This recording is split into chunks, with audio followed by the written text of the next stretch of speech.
¿Cómo están chicos? Muy buenas tardes. Ahora sí yo creo que ya podemos arrancar. Les voy a compartir la pantallita un momento, por favor.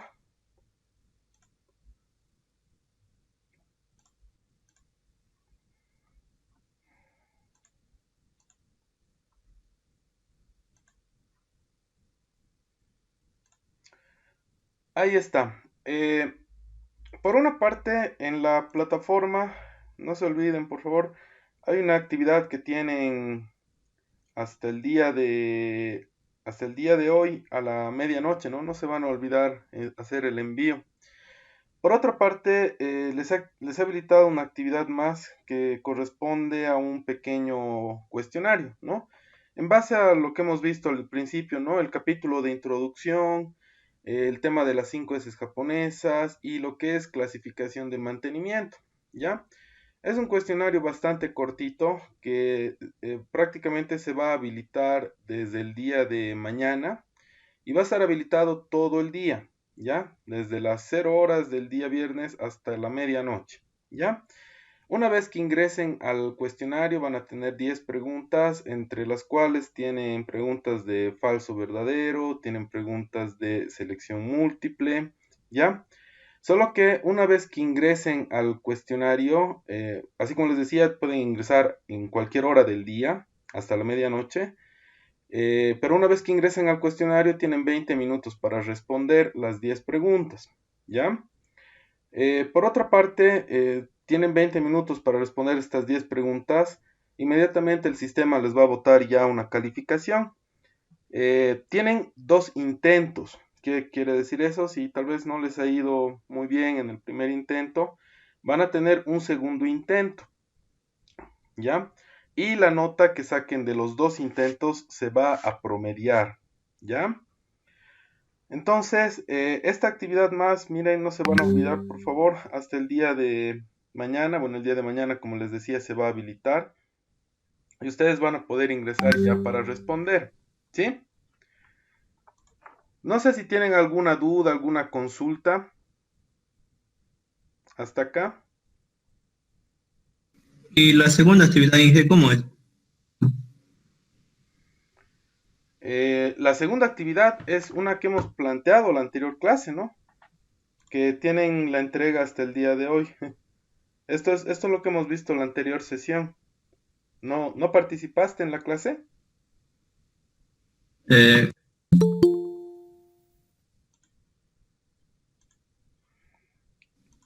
Esta tarea, por si acaso, incluso les había dado la opción de que puedan presentar hasta en grupos de 2 personas, pero con la condición de que, bueno, en el documento tienen que llevar el nombre de las 2 personas que están realizando el trabajo y el archivo lo tienen que subir los dos, ¿no? O sea, lo que han trabajado, un compañero va a subir y el otro compañero también debe subir, ¿no?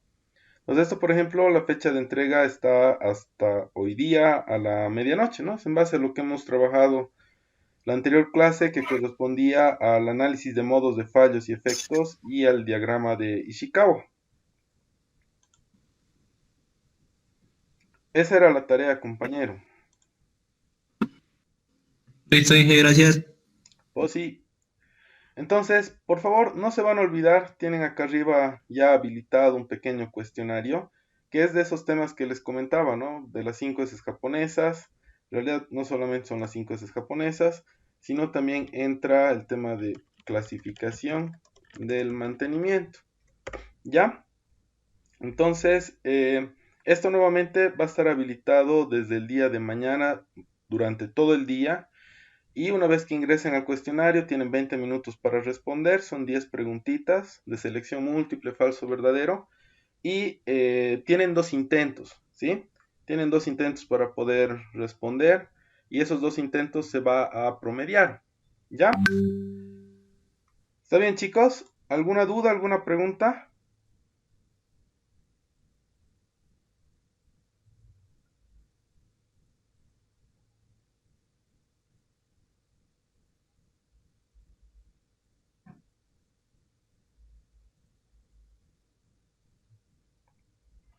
¿Ya? Entonces, lo que vamos a ver ahora corresponde, uno, a ver el tema de transmisiones, que se las conoce como transmisiones rígidas, lo que vendría a ser, por ejemplo, el tema de engranajes. Y después de eso vamos a entrar con lo de transmisiones flexibles con cadenas. La siguiente clase vamos a ver la parte de correas, rodamientos y así sucesivamente. ¿Ya? Por otra parte, hay un tema también que está pendiente, que es importante que lo veamos, que corresponde a lo que se conoce como mecanismos y modos de fallo, ¿ya? Tal vez esto de acá les podría servir a ustedes también un poco para apoyar a lo que están haciendo su trabajo, ¿no? La tareita que tienen para el día de hoy, ¿sí? En la tareita, no sé si recuerdan, en el análisis de modos de fallos y efectos, nosotros tenemos que poner las funciones de la máquina que hemos seleccionado. Debemos poner el fallo, ¿no? Qué tipos de fallo hay y el modo o mecanismo de fallo, ¿no? Entonces, tal vez esto les puede un poquito orientar en algunos elementos, ¿ya? Por una parte, dentro de lo que se conoce como los mecanismos de desgaste, ahora sí les voy a compartir la pantallita. Dentro de lo que se conoce como los mecanismos de desgaste, tenemos uno que se lo conoce como adhesión, ¿sí? ¿En qué consiste la adhesión? La adhesión consiste en que en algún momento, básicamente, las superficies entran en contacto directo y al estar en movimiento crean como una especie de arranque de material, ¿sí? El ejemplo tal vez es un poquito fuerte, pero miren, no sé si alguna vez les ha pasado esto de que, no sé, se lastiman la mano, se hacen alguna heridita, se ponen alguna curita, algo, y lamentablemente por ahí llega la curita a pegarse a la herida, digamos, ¿no? Entonces cuando le sacan la curita sale con un pedacito más de la herida. Algo así está pasando acá con las superficies. Lo que sucede es que, bueno, generalmente esto pasa por problemas de lubricación, ¿no? O no tenemos lubricante o el lubricante ya está en mal estado. Entonces, eso da lugar a que por el incremento de temperatura, por la fricción que existe entre las superficies, se dé lugar a que se adhieran, ¿no? Prácticamente se fusione el material. Y como estas piezas están en movimiento, al continuar, digamos, la inercia del movimiento, si es que están rotando, por ejemplo, terminan arrancando ese material, ¿no? Esto es lo que se conoce como adhesión, ¿sí? Tenemos otro que es el tema de abrasión. El tema de abrasión consiste en que tal vez tenemos un lubricante que está en mal estado, un lubricante que está sucio, o al momento de hacer el mantenimiento no hemos hecho una limpieza correcta, ¿ya? Y esto va a dar lugar a que por el problema de la limpieza tengamos algunos elementos, impurezas en la transmisión, que al momento de trabajar, como por ejemplo estamos viendo este engranaje, al momento de girar, trabajar, va a comenzar a rayar, va a comenzar a lastimar, ¿no? Ustedes saben, es normal que haya desprendimiento de material por el trabajo que tiene la máquina, ¿no es cierto? O que estas piezas en algún momento se deformen. Y es por eso que dentro del mantenimiento nosotros debemos hacer la limpieza, ¿no? Debemos retirar todos estos elementos, todas estas impurezas, de tal manera de que no creen este material abrasivo. El material abrasivo se conforma de estas partículas de suciedad con el mismo lubricante, ¿no? El mismo lubricante es el que va a transportar estas partículas de suciedad, pueden ser partículas del mismo desprendimiento de la pieza, de pequeñas partículas, ¿no? Y va a comenzar a rayar, va a comenzar a lastimar, ¿no? La abrasión tiene una característica, el daño que produce es más superficial, ¿ya? Entonces, en eso consiste la abrasión. Después de eso tenemos la erosión. En el tema de la abrasión les decía que era un poquito más superficial, ¿no es cierto? En el tema de la erosión es algo bastante parecido. El mismo lubricante crea una masa abrasiva, pero en la erosión las rayaduras, las lesiones que produce en la pieza son como surcos y son un poco más profundos, ¿sí? ya no es tan superficial, sino entra incluso dentro de la capa subsuperficial de la pieza. ¿Ya? Entonces la erosión es bastante parecida a la abrasión, solo que en la erosión básicamente los surcos, las rayaduras que se producen son un poco más profundas. ¿Ya? Después tenemos la fatiga. ¿En qué consistirá la fatiga? ¿Qué entienden ustedes por fatiga? Empezaremos por ahí. ¿Qué entienden ustedes por fatiga?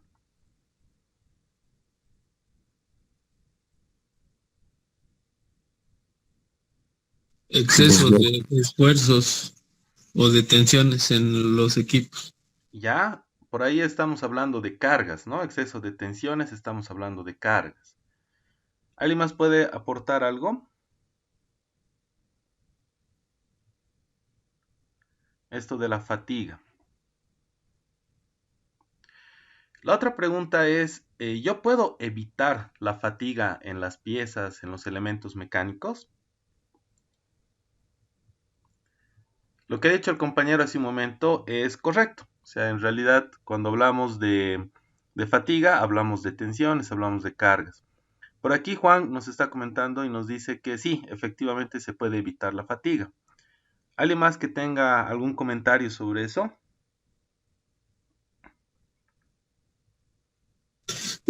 Yo supongo que no se puede eliminar completamente la fatiga porque está implícito en el esfuerzo que hace cualquier máquina y que está sometida a cierto trabajo, ¿no?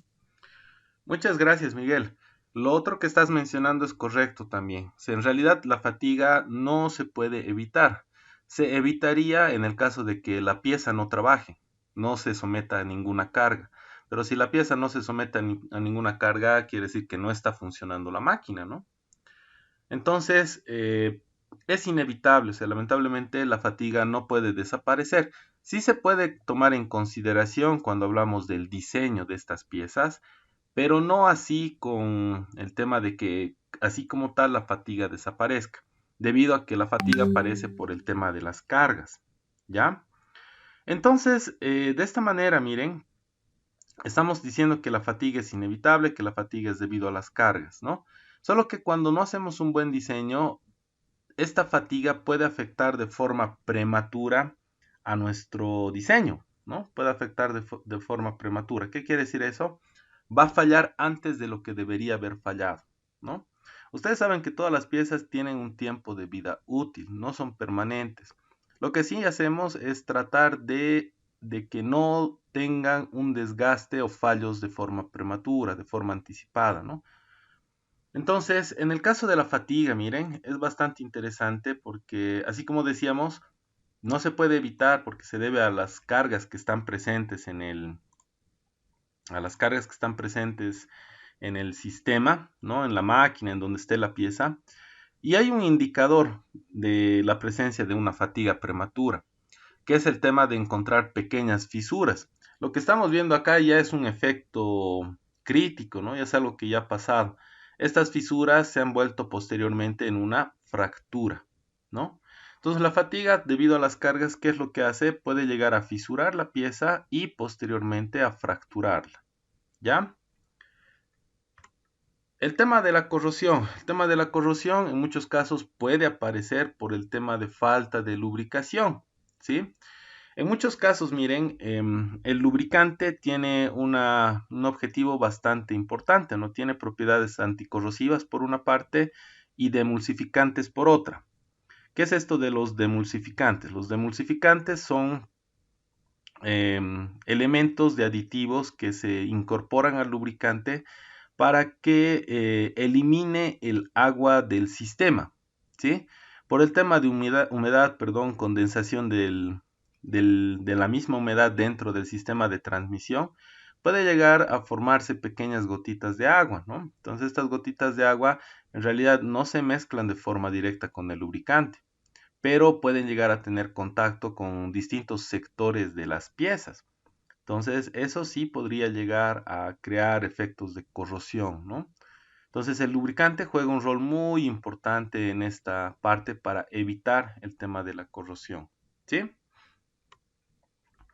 Por otro lado, tenemos esto que se conoce como cavitación. La cavitación, ¿de dónde nace, de dónde sale este término? Sale del término convencional de cavidad, ¿no? La cavitación son en realidad, así como estamos viendo acá, son pequeñas cavidades que se forman en las piezas, ¿no? Ahora, ¿cómo es que se da este fenómeno de la cavitación? ¿No? El fenómeno de la cavitación se da más o menos de esta manera. Yo puedo tener, no sé, puedo tener una tubería, ¿no? Por donde está circulando agua o cualquier otro tipo de fluido. Un segundito, por favor. Ahí están tocando la puerta. Ahí está.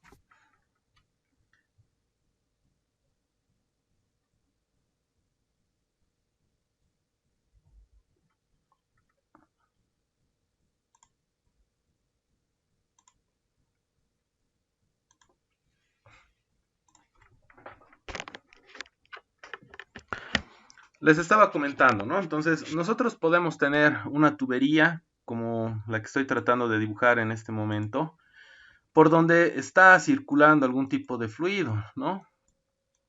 Está circulando algún tipo de fluido. Eh, lo que sucede es que en el fluido hay un cambio de estado que se lo conoce como de turbulento a laminar, ¿sí? Generalmente cuando existe ese cambio de flujo turbulento a laminar, se generan lo que son pequeñas cápsulas de aire, ¿no? Es como que ustedes agarran una botella de agua y la comienzan a agitar, ¿sí? Entonces, ¿qué es lo que va a pasar? Se van a comenzar a generar pequeñas burbujas de aire que generalmente tienden a ir a la superficie. ¿Qué quiere decir esto? Que en esta tubería, por ejemplo, las burbujitas de aire que están por acá se van a ir por el tema de diferencia de densidad entre la densidad de esta burbuja de aire y la densidad del fluido, van a tender a irse a este punto, a la superficie de la tubería, ¿ya? Lo que pasa a continuación es que el agua que está circulando por acá tiene dos elementos importantes, dos variables importantes. El fluido, el elemento que está circulando por acá, está circulando con un determinado caudal y con una determinada presión, ¿sí? Entonces lo que sucede es que esta presión con la cual está circulando el agua puede producir de que esta burbuja reviente, y si revienta ocurre el fenómeno de implosión, ¿no? Hay dos cosas, ¿no? Uno lo que es la explosión y el otro es la implosión. ¿Cuál es la diferencia? Que la explosión se da al exterior y una implosión se da al interior. Este fenómeno que estamos viendo en este momento se está dando en el interior de la tubería, ¿no? Entonces corresponde a la categoría de implosión.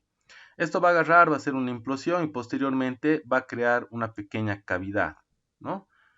De esa manera es que sucede esto de la cavitación. Entonces, generalmente lo tenemos gracias a la presencia de algún tipo de fluido a una determinada presión y a eso le sumamos la presencia también de las burbujas de aire, ¿sí? Entonces, esto ocurre en tuberías, puede ocurrir al interior de las bombas. Estamos viendo en las hélices de una turbina, de un motorcito, de una lancha, ¿no? Entonces, se producen este tipo de problemas, ¿no? En eso consiste la cavitación.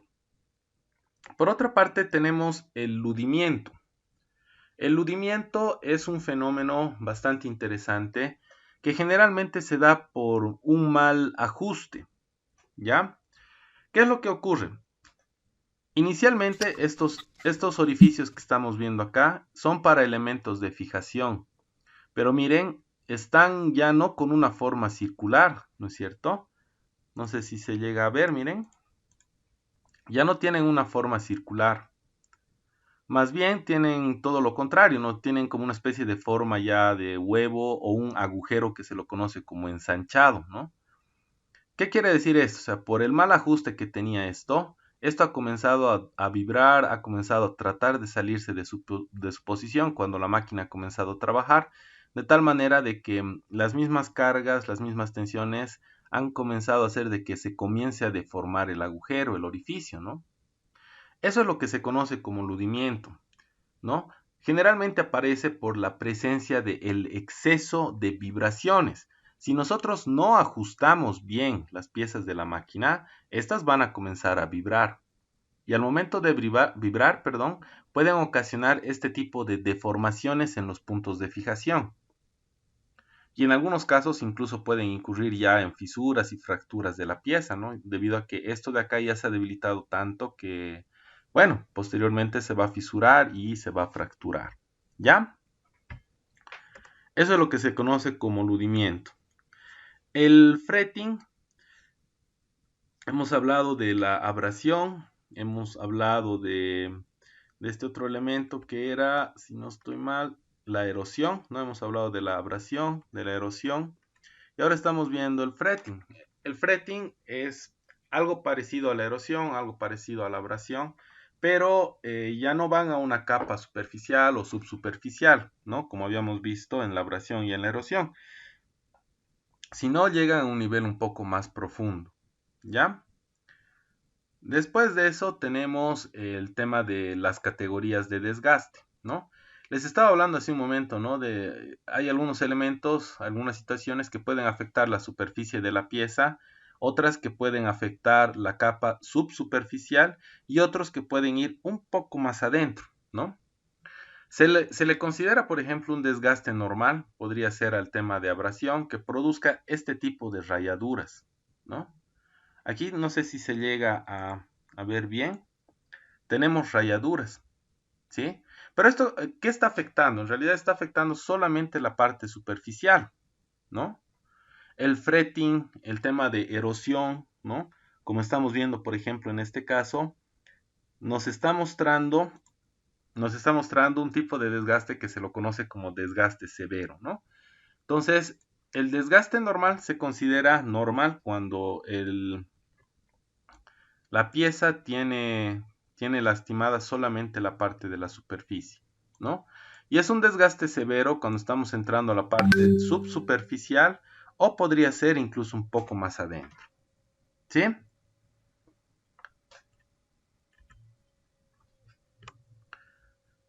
Después tenemos el tema de la picadura y el tema del gripado. El tema de la picadura es correspondiente es bastante parecido a lo que es el fretting, ¿no? Pero la picadura se da no necesariamente porque haya materiales abrasivos en el sistema, ¿no? Sino puede haber otro tipo de motivos, como por ejemplo el tema de la corrosión, ¿no? La corrosión de alguna manera comienza a hacer de que el material se vaya desprendiendo, ¿no? Entonces la picadura podría ser en algunos casos considerado como una consecuencia de la corrosión.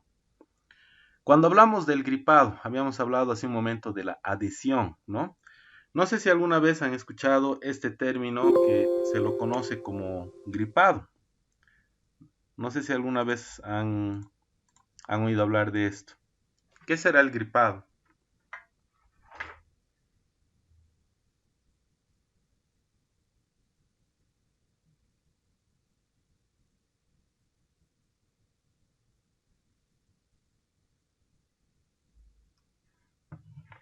Cuando dos piezas se juntan por falta de uso, porque la máquina está mucho tiempo parada. ¿Ya? Muchas gracias, Miguel. Lo que está sucediendo acá es bastante parte de lo que está diciendo el compañero. O sea, el tema del gripado, les mencionaba hace un momento también lo de la adhesión, es prácticamente la adhesión de las superficies. Y generalmente esto del gripado, o se le dice también encallamiento, en el caso del gripado no siempre arranca el material como en el caso de la adhesión, ¿sí? Sino en algunos casos se encalla por completo. Lo que sucede es que este fenómeno, esta situación se da cuando nosotros tenemos un lubricante que ya está deteriorado, que ya no tiene la viscosidad necesaria, por lo tanto no crea esa película de separación entre las piezas. Podría ser una razón. La otra razón podría ser falta de lubricación, muy bien. La otra razón podría ser de que, así como dice aquí el compañero Juan, de que en realidad no haya mucho lubricante, o sea, que esté con un nivel de lubricante bastante bajo, ¿no? ¿Qué quiere decir eso? Que el lubricante no va a llegar a lubricar todas las partes de la máquina, todas las piezas. Entonces, nuevamente vamos a incurrir en el mismo problema. no va a existir esa película de separación entre superficies. Entonces, ¿qué es lo que pasa con las piezas? Las piezas, por el tema de fricción, ¿no? Generalmente generan una temperatura elevada. Si el lubricante ya está desgastado, no va a tener las propiedades de refrigeración, ¿no? Entonces lo que sucede es que por el tema de fricción estas superficies llegan al punto de coalescencia, al punto de fusión del metal, ¿no? Así como en soldadura más o menos, llega a ese punto y crea lo que se conoce como microsoldaduras, ¿no? Entonces estas microsoldaduras producen que en algunos casos haya adhesión, arranque de material, o en algunos otros casos que se encalle, o sea que ya no. Exacto, es prácticamente una fusión superficial. Y como dice el compañero Elmer, es por el tema de temperatura, ¿no? La fricción genera una temperatura tan elevada, ¿no? Que llegamos al punto de fusión de los metales, ¿no? Entonces, se puede dar estas dos situaciones, ¿no? Que por el gripado tengamos problemas de adhesión, ¿no? Que arranquemos el material por el mismo trabajo de las piezas, o que en algunos casos quede completamente encallado, ¿ya? Aún así es un problema de lubricación. O sea, una mala lubricación puede llevar a este tipo de problemas. Hay otro fenómeno por acá también que se lo conoce como golpe de ariete, que entra dentro de esta categoría porque hablamos de fluidos, que no tengo una imagen acá, pero les voy a explicar en qué consiste. El golpe de ariete se da de la siguiente manera. Yo puedo tener aquí así, con el mismo ejemplito con el que estábamos trabajando, yo voy a tener acá mi válvula de apertura y de cierre, ¿sí? Entonces, ¿qué es lo que pasa si el fluido está circulando con una presión y un caudal determinado? Yo agarro y cierro esta válvula. ¿Qué es lo que va a suceder? Estoy agarrando y de forma brusca estoy cerrando la válvula. ¿Qué creen que va a suceder?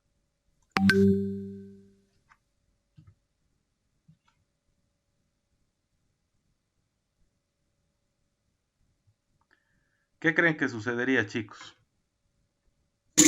La presión va a subir. La presión va a subir más o menos por ahí. Les pongo un ejemplo. Aquí está mandando un enlace el compañero de algo que ha debido encontrar. Es bueno que estén así pendientes. Me agrada mucho esa actitud. Eh, Les comento un poco. A ver, no sé si alguna vez les ha pasado de que, no sé, tienen un balde lleno de agua en la mano, están corriendo y frenan de golpe. ¿Qué es lo que sucede con el agua? Están corriendo con el baldecito y están frenando de golpe. Elmer, Se desborda. se desborda. ¿Qué es lo que va a pasar con el agua? Lo que básicamente va a suceder es que de alguna manera, vamos a volver a la diapositiva, aquí está. De alguna manera el agua va a tener como un efecto de vaivén. Hemos cerrado esto de golpe, entonces el agua va a chocar, va a tender a volver y por tratar de seguir la inercia de movimiento que estaba yendo en esta dirección, estaba yendo hacia este lado, o sea, va a agarrar, va a chocar, va a volver por la inercia porque todo el fluido está yendo en esta dirección, otra vez va a volver a golpear, ¿no? Eso no es bueno para los sistemas de instalación de fluidos, ¿no? Y se nota bastante claro porque cuando alguna válvula se cierra de golpe, estas tuberías, estas cañerías comienzan a vibrar, como si algo hubiese impactado dentro de las cañerías, ¿no? ¿Existen formas de evitar esto? Sí, en el mismo sistema de instalación se puede colocar elementos de amortiguación que absorban este tipo de impactos, ¿no? Entonces, dentro de esto de los fluidos habíamos tenido esto de la cavitación y el otro que había sido lo que se conoce como golpe de ariete, ¿ya? Hasta acá, chicos, no sé si tienen alguna duda, algún comentario, alguna consulta, algo que no se haya entendido, tal vez quisieran que les refuerce.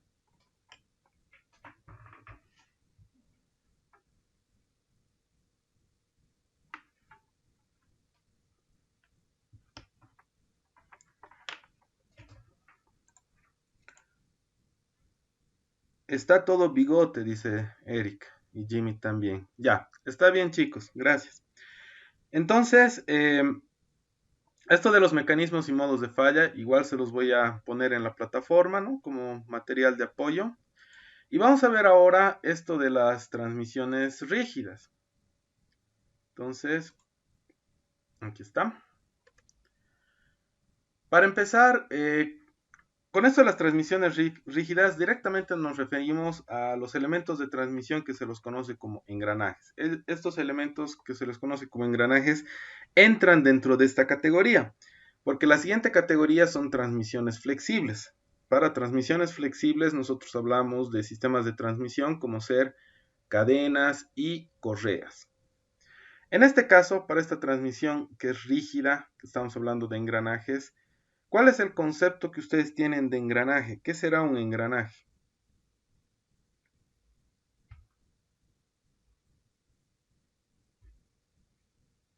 ¿Qué será un engranaje, chicos? Un conjunto de piezas mecánicas que transmiten potencia. ¿Ya? Ahí estamos hablando de pares de engranajes. Entonces estamos hablando del sistema de transmisión completo. Y lo que dice es correcto. Lo que hacen básicamente es transmitir velocidad y transmitir potencia, transmitir torque, ¿no? ¿Qué más podemos decir de los engranajes? ¿Qué son los engranajes?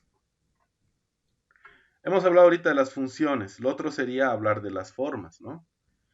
Entonces, un engranaje básicamente es un elemento que puede ser cilíndrico, puede ser cónico, puede ser recto, ¿no? Que está dotado de algún tipo de dentado, ¿no? Que puede ser recto o puede ser helicoidal, ¿no?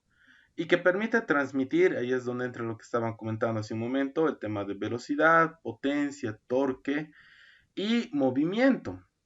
Esto del movimiento también es importante mencionarlo porque las transmisiones rígidas pueden transformar de movimiento circular a movimiento circular o de movimiento circular a movimiento lineal, que es lo que pasa, por ejemplo, con el piñón cremallera, ¿no es cierto? Entonces, en pocas palabras y resumidas, es más o menos a eso que se refiere la definición de un engranaje, ¿no? Una definición un poquito más formal con la que estamos viendo acá, dice, ¿no? Se denomina engranaje una pieza de forma cilíndrica, el engranaje cilíndrico, cónica, el engranaje cónico, o recta, como la cremallera, dotado de algún dentado que puede ser externo o interno, ¿no? Hay engranajes que tienen también dentado interno, como los que se utilizan en estas cajas reductoras que se las conoce como planetarios, cuya finalidad es transmitir movimiento sin deslizamiento y potencia multiplicando los esfuerzos con la finalidad de generar trabajo. ¿Sí? Después de eso viene el tema de manufactura. ¿Cuáles son los procesos de fabricación del engranaje? Básicamente tenemos lo que es fundición. A través de fundición nosotros podemos fabricar engranajes. Y el otro es a través de una fresa modular, ¿no? Utilizando módulos. Vamos haciéndoles algunas preguntas para ver qué tanto recuerdan de esta parte. ¿Qué características tiene el metal fundido? ¿Por qué en algunos casos se prefiere se prefiere sacar el engranaje de material fundido? ¿Por qué será? ¿Qué características tiene el metal fundido? Por sus propiedades físicas que absorben vibración, son de alto tráfico, su fácil fabricación. Perfecto. Lo primero que has dicho es lo más importante, el tema de que absorben vibraciones, porque en realidad en muchos casos se hace un post mecanizado, porque el acabado superficial de la fundición no es bueno, ¿no? Entonces se hace un post mecanizado, pero al final ya la pieza es una pieza fundida, ¿no? Ahora, ¿cómo es esto del módulo? ¿Qué será un módulo?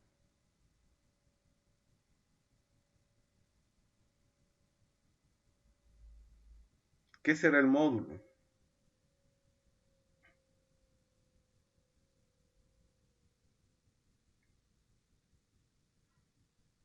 ¿Ninguno? Las dimensiones del diente que se utiliza para la transmisión. ¿Ya? El módulo básicamente tiene la función de perfilar, darnos el perfil del diente, las características de altura de diente y todo eso, ¿no? Entonces, los módulos vienen normalizados según la norma DIN ISO, por una parte, y por otra, como estamos trabajando con la norma DIN ISO, trabajan con un ángulo de presión de aproximadamente, si no estoy mal, de 20 grados, ¿no? El ángulo de presión tiene mucho que ver con el tema de los puntos de contacto que se tiene con un diente y el otro al momento de que estos están engranando, ¿ya?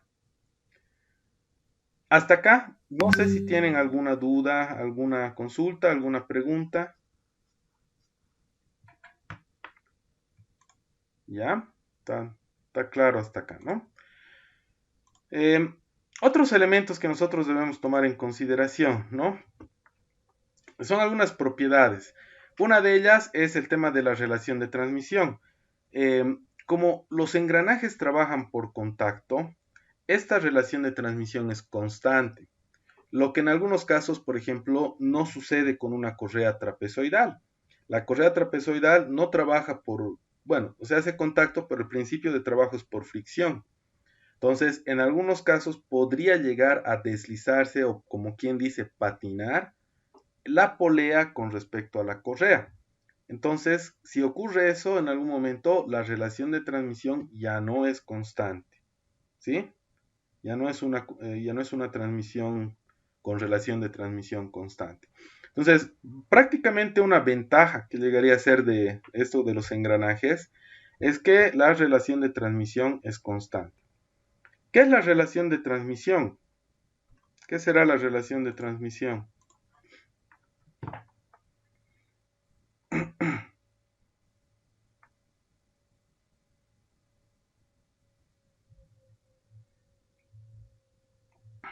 ¿Nadie?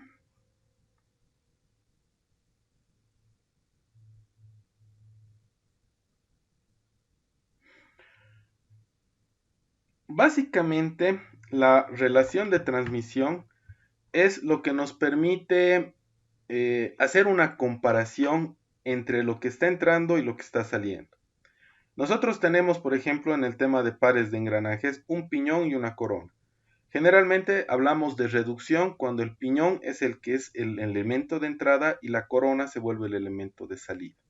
Entonces, la relación de transmisión nos permite relacionar estos elementos que son de entrada, como en el caso del piñón, y salida para la corona. ¿Sí? Entonces, la relación de transmisión es importante, ¿no? Es bien importante conocer la relación que nosotros tenemos de transmisión. ¿Por qué? Porque eso nos ayuda a determinar todas las características del engranaje de salida con respecto al engranaje de entrada. ¿Ya? Entonces, relación de transmisión constante. Dice también, ¿no? Transmite las fuerzas sin deslizamiento. Ahí es donde entra lo que les estaba comentando, que por ejemplo este es un fenómeno que ocurre en el caso de las correas, ¿no? Como trabajan por fricción, entonces en algún momento puede haber algún deslizamiento, ¿no? Entonces la fuerza se va a transmitir ya también de otra manera, ¿no? El funcionamiento es más seguro, indica, ¿no? Posee una vida larga en relación a otros tipos de transmisión, debido a que los engranajes utilizan elementos de lubricación. Eso ayuda a extender el tiempo de vida útil, por lo tanto, llegan a durar más que una correa, por ejemplo, ¿no? Entonces, por eso dice, ¿no? Posee una vida larga en relación a otros elementos de transmisión. Resiste bien las sobrecargas, claro, estamos hablando de un elemento que es más rígido, por lo tanto, sí, o sea, resiste de mejor manera lo que son las cargas. Por acá dice que el costo de mantenimiento es reducido. Eso hasta cierto punto es cierto, pero no es cierto por completo, ¿ya? Es más, a ver, aquí les pregunto, ¿no? Cuando hablamos de un sistema de transmisión, ¿qué es más barato, comprar una correa o mecanizar engranajes? ¿Qué será más barato? La correa Inca es más barata. Las correas son más baratas. Entonces, hablamos ya de refacción, ¿no? De un engranaje. Lo que sucede con el desgaste de los engranajes es que disminuyen su diámetro externo. O sea, se hacen más pequeñitos, ¿no? En ese tipo de casos, o sea, no hay como volver a hacerlos más grandes, ¿no? Entonces, lamentablemente, se tiene que volver a mecanizar el engranaje.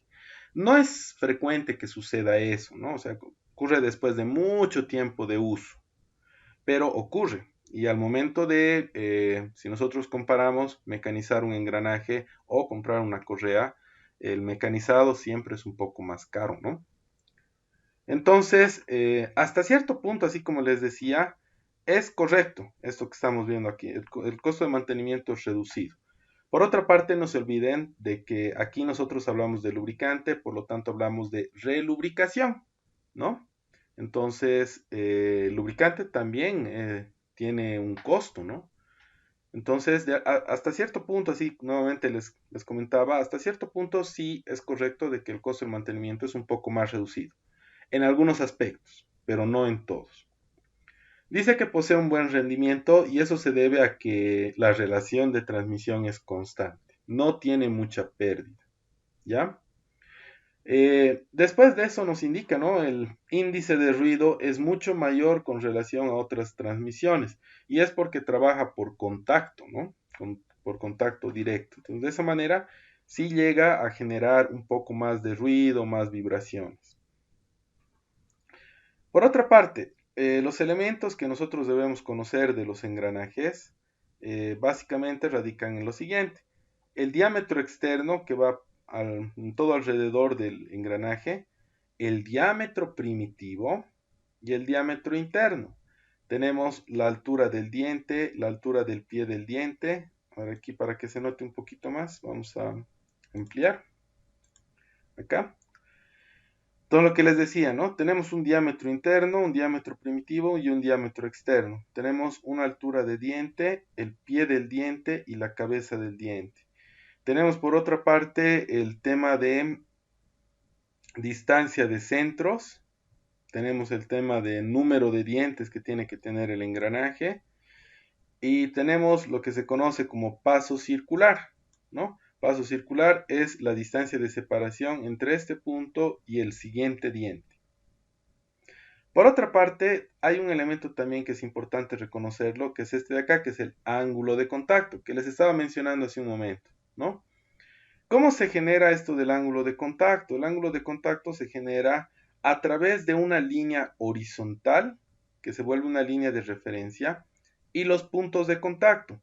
Cuando el engranaje está engranando, aquí miren, ya está engranado. Si este, por ejemplo, está girando en este sentido, aquí necesito el lapicito, un segundito, por favor. Ahí está. Entonces, está girando en este sentido, ¿sí?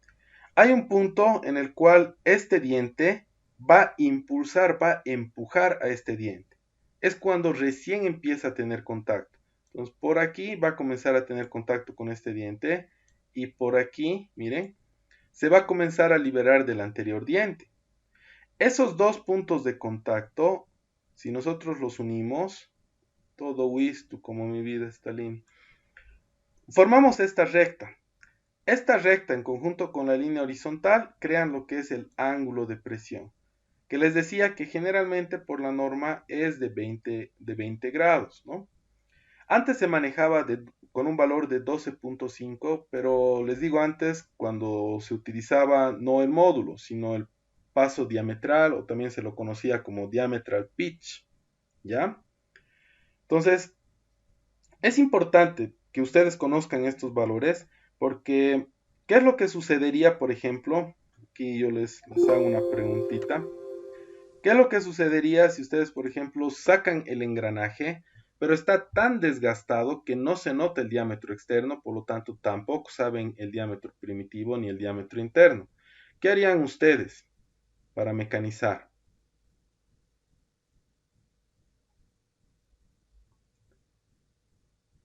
Como tarea de mantenimiento. ¿Qué harían ustedes? Esto ya es un caso real, ¿no? Cuando hagan mantenimiento podría darse la situación de que tengan que sustituir el engranaje. Entonces, ¿qué es lo que hacen?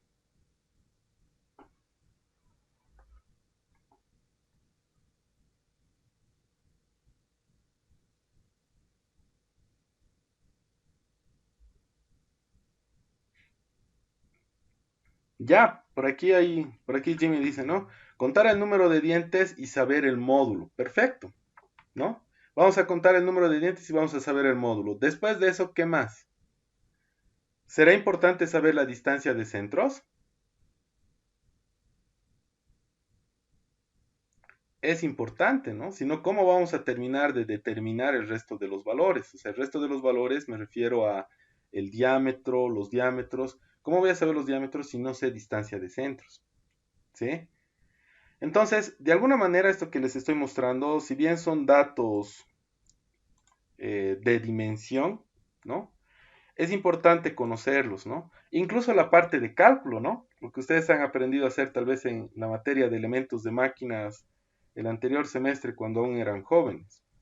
Entonces, todos esos valores de alguna manera sirven, ¿no? Podemos hacer un recálculo que nos permita volver a determinar las dimensiones que tenía inicialmente el engranaje, ¿ya? Por otra parte, a ver, tenemos acá distintos elementos de transmisión, ¿no? Tenemos el engranaje de dientes rectos por acá, el engranaje de dientes helicoidales, de ejes paralelos, de ejes cruzados. Tenemos el engranaje bihelicoidal o espina de pescado, también se le dice. Tenemos los cónicos, ¿no? Los cónicos que pueden ser de dientes rectos, pueden ser de dientes helicoidales, pueden ser desfasados, como este que estamos viendo acá, que entraría dentro de la categoría de hipoide, cónico helicoidal hipoide, que no necesariamente está aquí, como estos de acá, digamos, ¿no? Puede estar desplazado, ¿sí? Entonces, bueno, aquí faltaría uno que correspondería al piñón cremallera. Después de eso vienen las características de cada uno de los engranajes, ¿no? Este engranaje, por una parte, es uno de los más convencionales, es uno de los más baratos, y tiene algunas características, ¿no? De trabajo. Una de ellas, para empezar, es que solamente puede trabajar con ejes paralelos, ¿no? Y hay que tener un poco de cuidado porque estos de acá son los menos silenciosos y los que generan mayor vibración. Por lo tanto, no se recomienda este tipo de engranajes, por ejemplo, cuando trabajamos con velocidades muy elevadas. ¿Por qué? Porque van a producir tanta vibración que podríamos acelerar el tema de fatiga, ¿no? En estos dientes. Es por eso que en algunos casos incluso hay dientes que se rompen, ¿sí? Se fracturan. Entonces, en términos generales, esas son las características de un engranaje de dientes rectos. Después de eso tenemos el otro que es el engranaje de dientes helicoidales. Este de acá tiene algunas características más que el de dientes rectos. Una de ellas es que no solamente trabaja con ejes paralelos, sino también trabaja con ejes cruzados a 90 grados, ¿no? Entonces permite hacer eso también. La desventaja es que, bueno, básicamente el costo de fabricación de estos engranajes es un poco mayor al de los dientes rectos, pero no solamente eso, ¿sí? Sino lo que sucede con este tipo de engranajes es, miren, pasa lo siguiente. Yo tengo acá un engranaje, ¿no? Por aquí está mi engranaje, aquí está su eje y esto viene así, ¿no? Por ahí. Voy a tener mi otro engranaje por acá.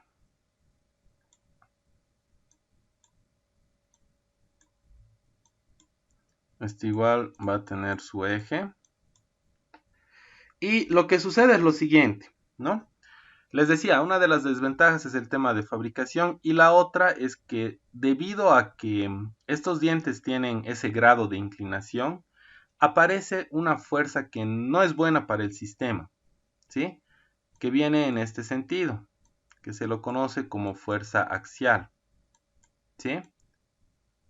Entonces, les decía, esto no es bueno para la transmisión. ¿Por qué no es bueno para la transmisión? Aquí está mi eje. ¿Y qué tengo en el eje? Puntos de apoyo. ¿Qué son estos puntos de apoyo? Los rodamientos, ¿no? Entonces, ¿qué es lo que sucede, por ejemplo, con este tipo de engranajes?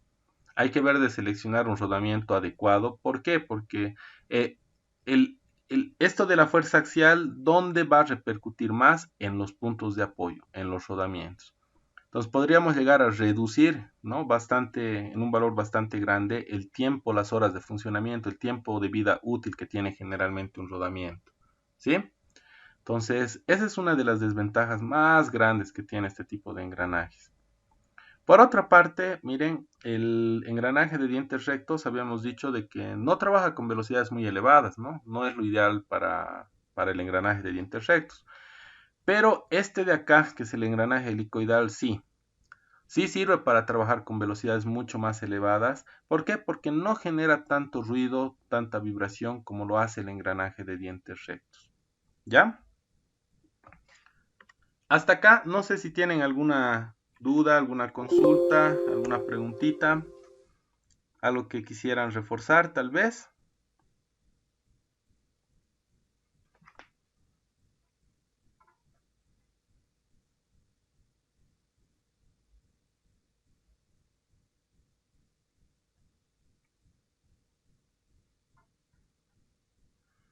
¿Ya?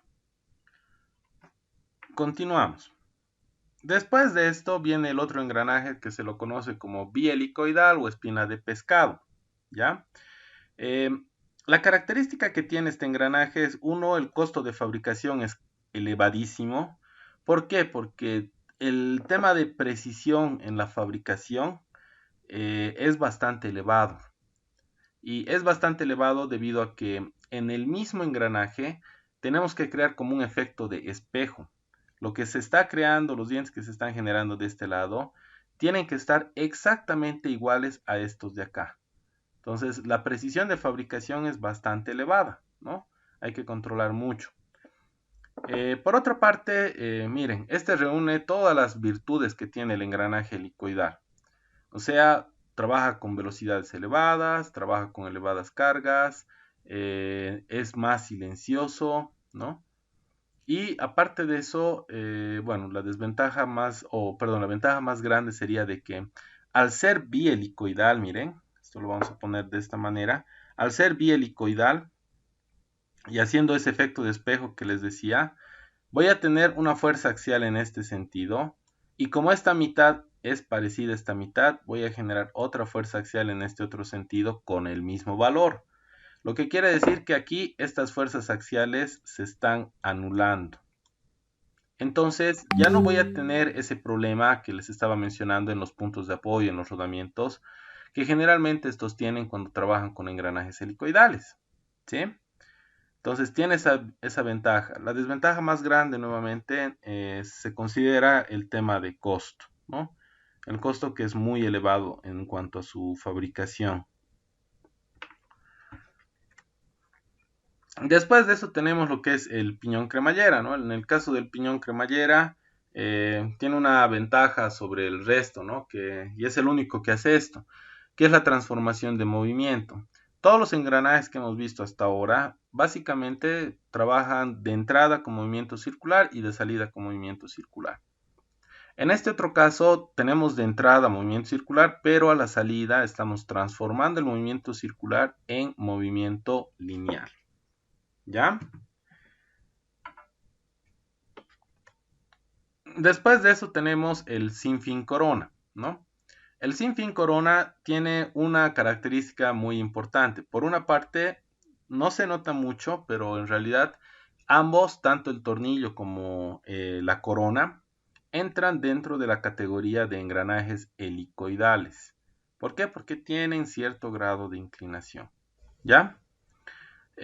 Por otro lado, este tipo de transmisiones tiene una ventaja sobre el resto, que puede trabajar con relaciones de transmisión bastante grandes. ¿Qué quiere decir eso? Que la capacidad de reducción de estos engranajes es elevadísima, ¿no? La capacidad que tienen de poder reducir el tema de la velocidad rotacional es sumamente elevada, ¿sí? Y hablo con relaciones, por ejemplo, de 40 a 1. ¿Qué quiere decir? Este va a dar 40 vueltas y este va a dar 1. Si yo quisiese tener esa relación con un engranaje normal, estamos ahí con un problema bastante grande. ¿Por qué? Porque la diferencia de tamaños va a ser abismal entre el piñón y la corona de un engranaje normal, de un engranaje de dientes rectos, por ejemplo. ¿Sí? Entonces, una de las ventajas más grandes que tienen este tipo de, sistemas de transmisión que son sin fin corona es eso, es la capacidad de reducción de la velocidad. Ahora, el valor más grande con el que generalmente se trabaja es 1 a 40 o 1 a 50, o 41, 51, mejor dicho. ¿Qué quiere decir eso? Este da 40, 50 vueltas y este da una vueltita. Se utilizan generalmente esos valores tomando en cuenta de que no se desproporcione la corona, o sea, no sea muy grande, no termine siendo muy grande, digamos, ¿no? Porque si le aumentamos más dientes a esto, ¿qué es lo que va a suceder acá? Va a tener mayor capacidad de reducción, pero esto de aquí también se va a hacer más grande, ¿no? Entonces, eso sucede con el tornillo sin fin corona. En cajas reductoras se ve básicamente de esta manera, ¿no? Tenemos los puntos de apoyo para ambos casos. No encuentro mi... Ahí está.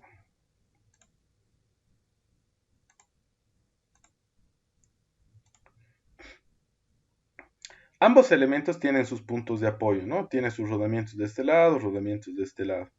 En ambos casos, no sé si notan, los rodamientos no tienen sistema de obturación, ¿no? No tienen ningún sistema de obturación.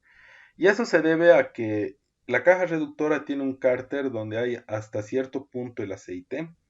Y cuando la corona está girando, está comenzando a hacer salpicar por todo lado y está transportando al tornillo mismo, ¿no?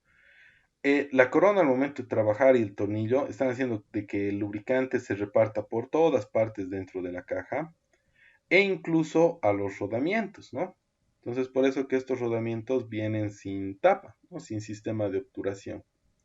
Una característica más de este sistema de transmisión es que podemos transformar, ¿no? el tema de la orientación de los ejes de esta manera, ¿no? A 90 grados, lo que se conoce como eje cruzado, ¿no? Aquí tenemos otro modelito, este modelito ya corresponde a engranajes helicoidales, ¿no? El principio de funcionamiento es bastante parecido, ¿no? Tenemos los engranajes están, no todos, en realidad en este caso solamente el piñón, tiene sumergido algunos dientes en el cárter donde está la piscina de aceite.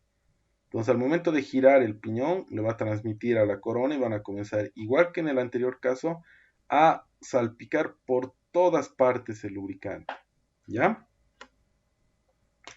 Este otro conoce o se lo conoce como planetario, ¿no? Y se le dice planetario justamente porque este elemento que vemos acá, que es el elemento de transmisión principal, es como el Sol, se le dice Sol también, y estos serían los otros planetitas que están girando alrededor gracias al Sol. El Sol es el que les está haciendo girar, ¿no?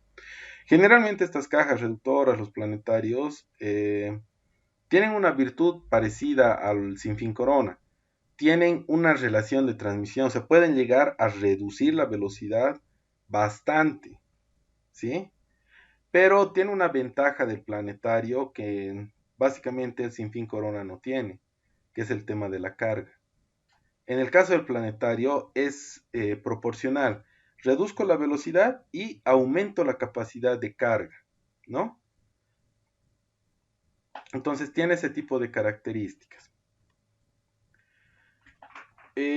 Cuando vemos el tema de cuidados para el montaje, si hablamos del reductor, del elemento que tiene la transmisión, hablamos del elemento motriz también, ¿no? Entonces, acá dice algo interesante, ¿no? Dice, por norma, todos los motores están diseñados para operar a un ambiente con temperatura no superior a los 40 grados centígrados, perdón, y en una altura no superior a los 1000 metros sobre el nivel del mar. ¿Por qué es importante tomar en cuenta esto al momento de montar la caja reductora con su motor? ¿Por qué tengo que cuidar el motor de esta manera?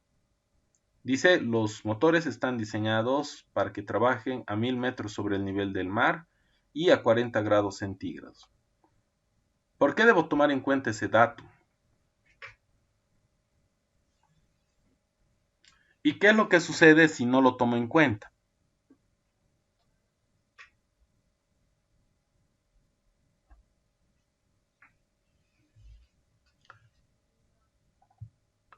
Porque los da el fabricante, ¿ya? Pero no solamente es eso. Miren, aplicando esto a Cochabamba, en Cochabamba, ¿cuántos metros sobre el nivel del mar estamos?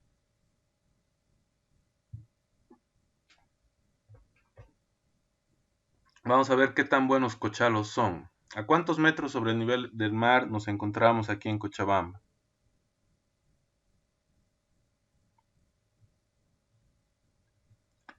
No sé si estoy bien, si el dato es correcto, pero estamos entre los 2400, 2500 metros sobre el nivel del mar, más o menos, ¿sí? Entonces, si ahí el fabricante dice que el motor es diseñado para 1000 metros sobre el nivel del mar a una temperatura de 40 grados centígrados, entonces en Bolivia, en Cochabamba, estamos 2570. Muchas gracias, Eric. Estás en todo. 1270 entonces. ¿Qué pasa entonces en Cochabamba si nosotros tenemos esta altura? Entonces, si el fabricante dice 1000 metros, 40 grados centígrados, no vamos a poder utilizar el motor. Pero, sin embargo, hay industrias, se utilizan motores, los motores los tenemos en muchas aplicaciones. ¿Qué es lo que está sucediendo?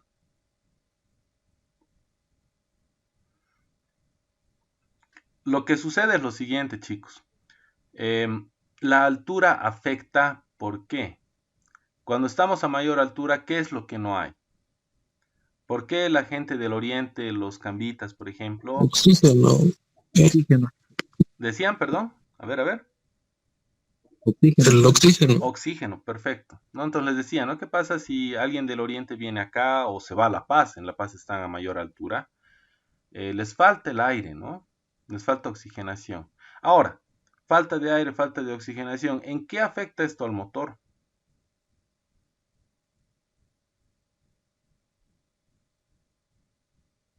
En su La funcionamiento.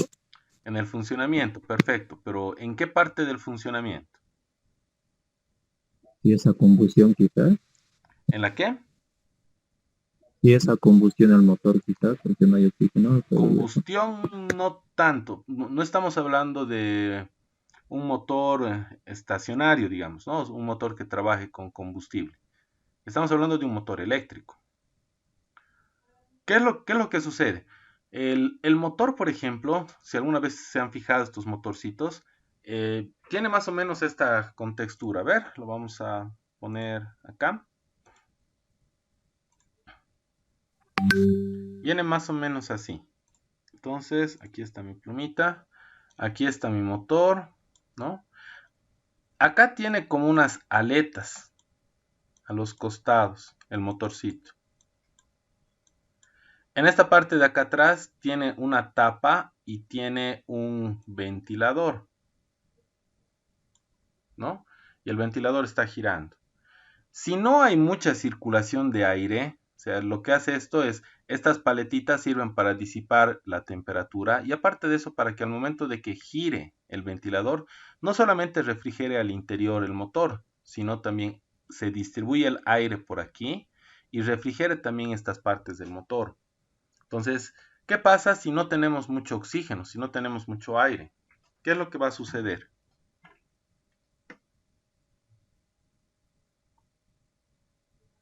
Que no se disipa el calor, más bien se concentra.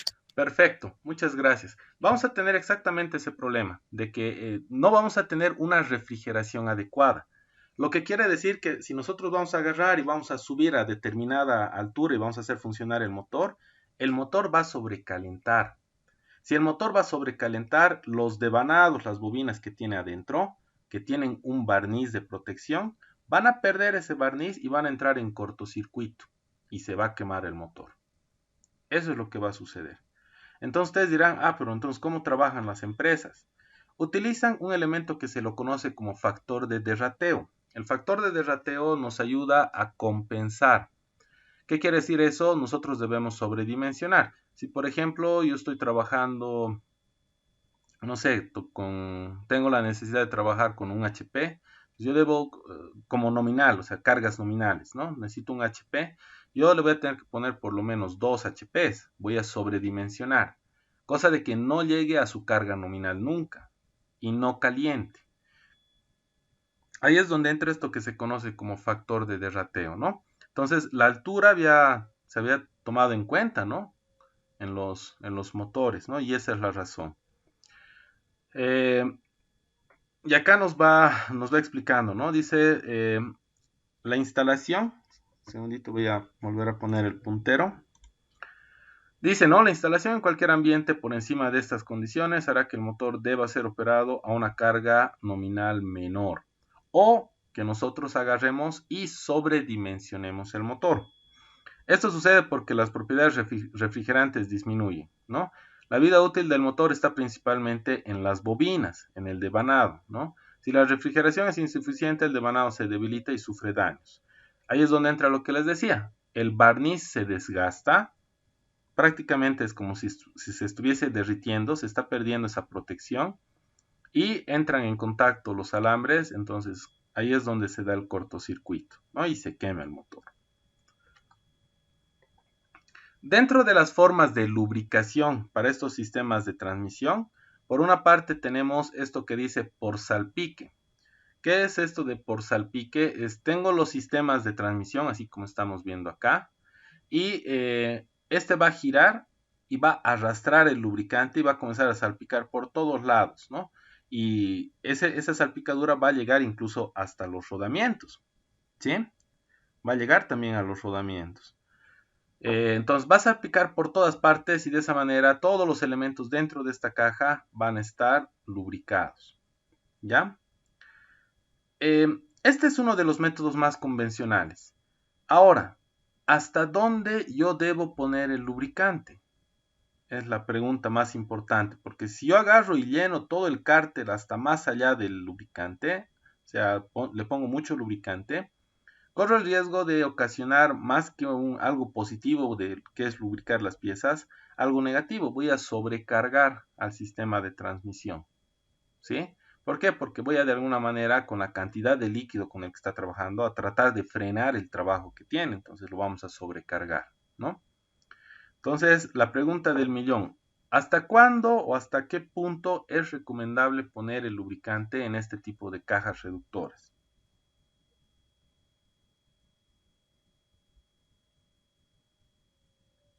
¿Hasta qué punto creen que es correcto?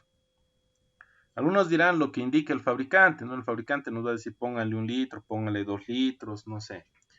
Pero hay una forma de controlar, miren, que consiste en lo siguiente.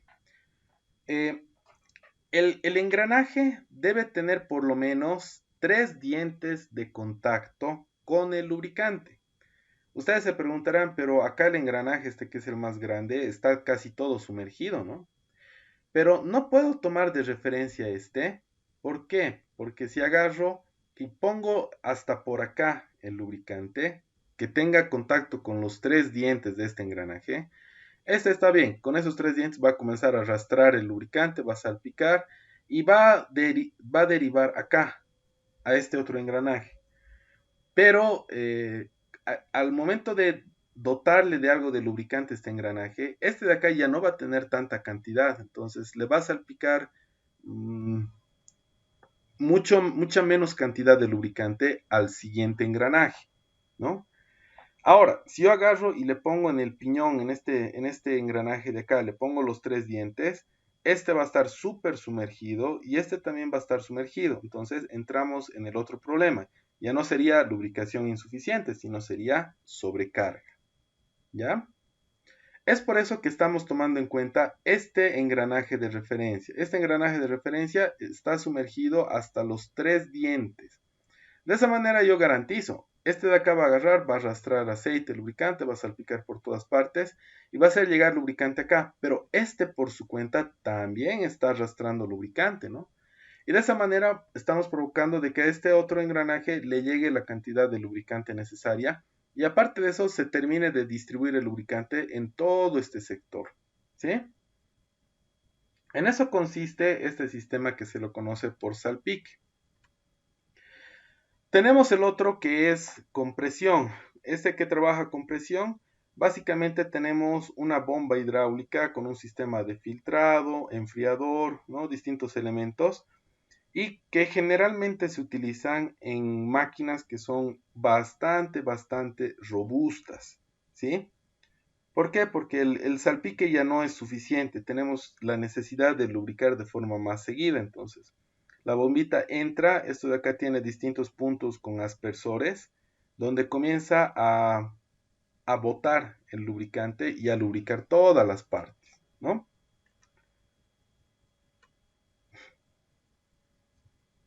Generalmente los aceites que nosotros debemos tomar en cuenta para el tema de los engranajes Están los SAE tipo J, que es para cajas reductoras. Están los de la norma API, los GL4, GL5, que tienen estas propiedades, ¿no?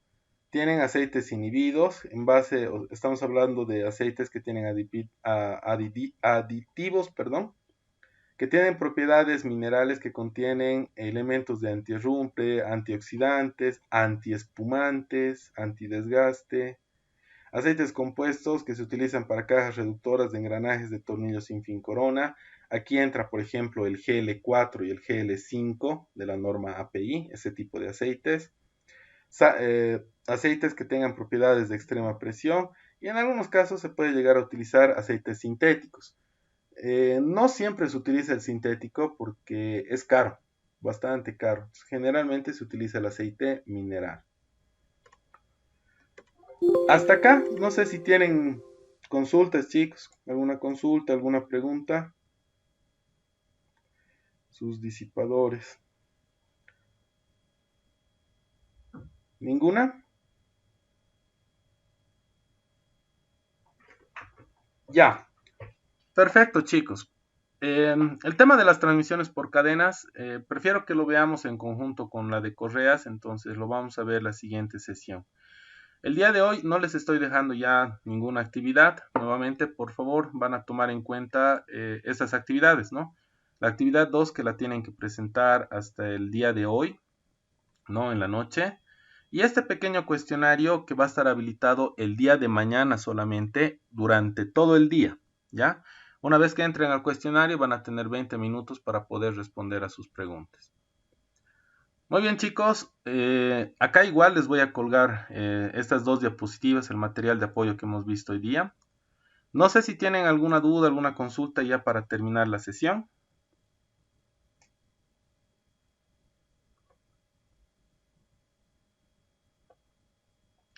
Perfecto, chicos. Entonces, bueno, estaríamos quedando hasta acá, por favor. Agradezco mucho su participación el día de hoy y en realidad nos vemos mañana, ¿no? Nos vamos a ver mañana también. Se cuidan, chicos, no olviden sus actividades. Les mando un saludo grande.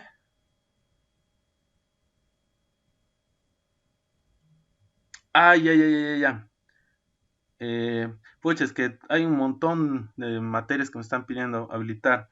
El capítulo 1 de taller de grado, dices, ¿no? De taller de modalidad de graduación. A ver.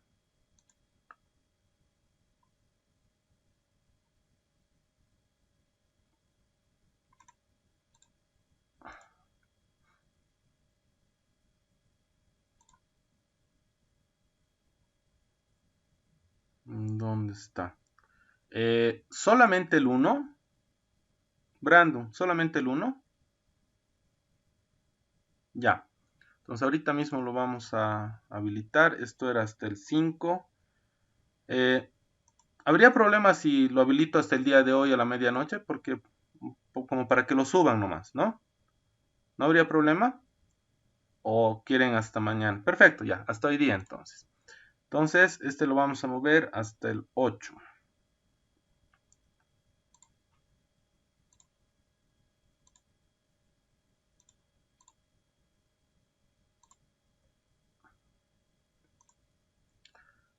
Ya, perfecto, chicos. Entonces, nos vemos el día de mañana con la materia de taller de modalidad de graduación. Que estén bien, chicos. Les mando un saludo bastante grande. Hasta mañana. Hasta luego, Inge. Chau, chau.